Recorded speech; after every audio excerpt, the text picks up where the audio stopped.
I'm supposed to be packing right now. Okay. I'm supposed to be packing. I'm supposed to be packing. But I'm sucked into this rabbit hole that I got myself into. Never have I ever considered rereading Twilight and the impact it would have on me as a writer myself and healing even more. So in critiquing this and having some fun, I have realized how hard I've been on myself. Listen, I have published 2 books around the time these came out, actually, and I never even read them. At that time, I didn't read these. And even revisiting my own books and trying to republish them, I've had several offers on republishing them, and I chose not to because every time I tried to sit down and go rewrite those, I cried. And for the life of me, I could not figure out why I was crying until I went to my equine therapist, who, one, reminded me that we usually write what we know, and reminded me that at that time I was writing what I knew. I was a strong person, but I was too afraid to show her. Because in my book, my girl had some powers. She had some cool powers. But there was this need to put in romance in a way that I didn't really see her going, and it just kind of ruined it for me. So, side note here, the book that I'm currently writing has taken me over 10 years to write. I have written it, destroyed it, written it, destroyed it, written it, and destroyed it. Because I have been so cruel to myself and not just going with the flow. And Twilight has been a really good reminder of getting back to that. Just having fun. It's going to be picked apart whether I like it or not. People are not always going to like it, and that's okay. It might be junk food for some people, and I'm totally cool with that because I like my junk food. And this is junk food, okay? And I like it. So let's get into it. I absolutely love chapter 5 and chapter 6. I do. And you remember when I said that the scene where Bella's at work and the gentlemen are talking about the bear, that's where I got the bear from, but I know they're wolves. I said that was important to keep, and I was proven right. Because it is mentioned at the lunch table, but not in the way that the movie showed. I really am coming from a perspective that these 2 chapters were really crucial in understanding the bond between Jacob and Bella, but it doesn't have to go in a romantic way. It really doesn't. Their friendship is really fun. It's fun, it's normal, and you kinda get to see a cool side of Bella a little bit, and I feel like Stephanie kinda failed her here. Again, Bella just doesn't seem to really have any character growth in finding out who she is outside of Edward, and that frustrates me a lot. Because I'm very big on character growth, whether it be good or bad, you know?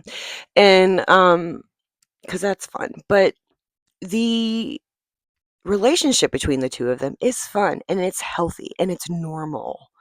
And then you start to forget about who. You start to forget about him. Like, this isn't even about him right now. This is just how she got here. And I think it should have stayed that way a little bit. I think they should have settled on that instead of doing the whole little sequence moves that they do in movies with them fixing the bikes. There were some really important conversations happening and some laughter that just made me and even internally like envision them giggling really good. And I feel like that should have been there. I really, really do. Because then I feel like when we get to that part where Jacob changes, it makes you could understand her pain again because it's like I finally felt normal and then bam, that too was taken away from me. I've been there. I get it. I get it. So That's where I'm at. And then there are some conversations that are happening at the lunch table that I really feel were crucial, especially the relationship between Angela and Jessica, not Angela, Jessica, Angela and Bella. I liked that.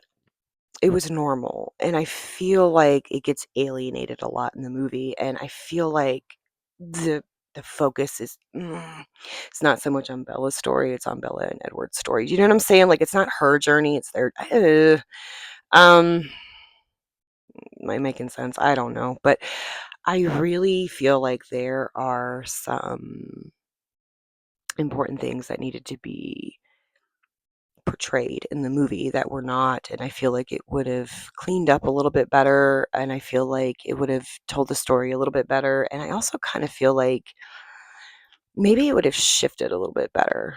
But I can see where the whole Team Jacob thing's coming from. In the movies, I never really got it. I really didn't, but in the books, I get it.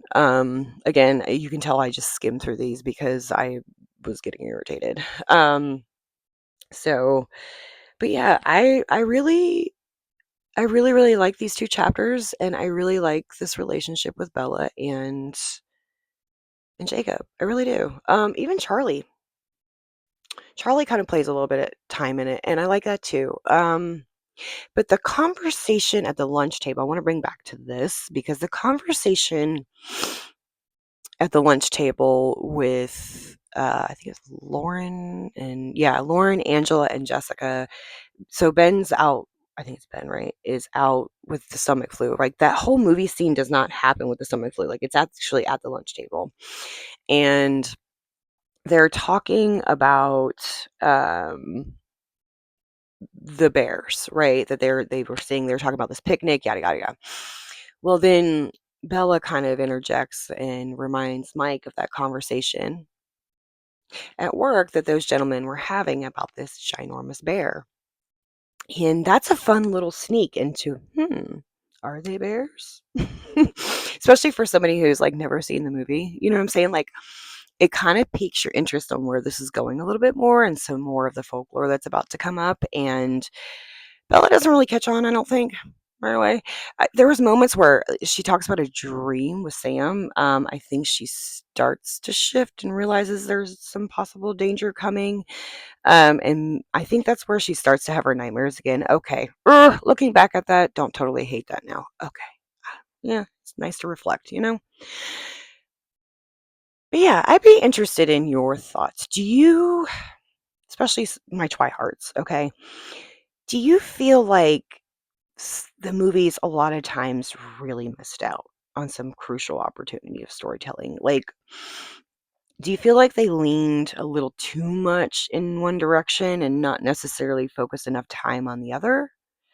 Um, this is where I feel like the Vampire Diaries becoming a series had time to break that all down, and a little too much sometimes, but because it was a TV show. Do you know what I'm saying? Like, I don't know how I don't make movies, so but I just know from what I know, that it's time consuming and it costs money, and I get that. I get it. So I don't know how well they will be able to do it. But I'd be interested to see y'all's thoughts on that. You know what I'm saying? But okay, I need